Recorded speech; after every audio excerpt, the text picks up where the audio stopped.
Start. A reading of the above non-speaking order would only show the total non-application of mind by the court to the gravity of the crime, the apprehension of tampering with the evidence and threats to the life of the complainant and other witnesses given by the accused. The High Court passed the impugned order in a mechanical fashion without proper application of mind and without going into the merits and evidence on record against the accused persons. The High Court failed to see and appreciate that the respondents herein, who are the main accused number 1, 2, 3 and are the masterminds behind the crime committed, the High Court has not considered the material evidence available on record against the accused which prima facie establish the criminal liability of the respondents.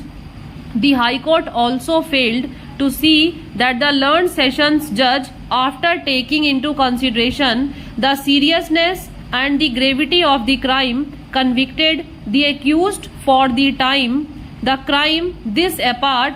three other vital factors have also been not taken note of by the High Court. They are the evidence of PW 1, 2, 4 and 5, who are the eyewitnesses and whose testimony was amply corroborated with each other. Secondly, the identity of the accused persons during the cross-examination was also established. Thirdly, the direct evidence of the eyewitnesses was corroborated by the medical evidence and the motive of the crime was also established. The trial court has held that there is satisfactory evidence that Rajiv Singh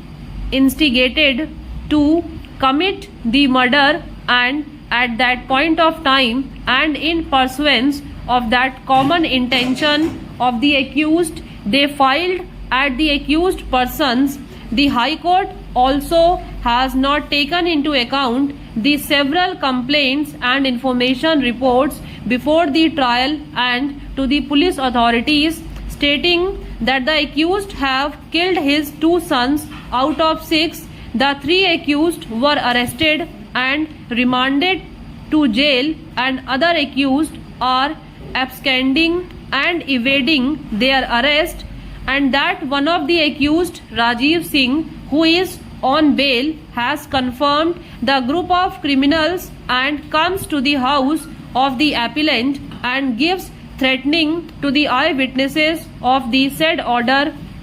in order to pressurize them not to pursue the criminal case against them. Learned counsel for the respondent submitted that respondent number 1 had already undergone 12 months of sentence and respondent number 2 in special leave petition number 3316 of 2004 had already undergone 22 months of sentence, and that the respondents have a meritorious case in criminal appeal, and accordingly the High Court, while admitting the appeal, have released the respondents on bail subject to certain conditions. It is further submitted that subsequent to the grant of bail order, there is no instance on record that the respondents have misused their release on bail, and therefore there is no question of the respondents either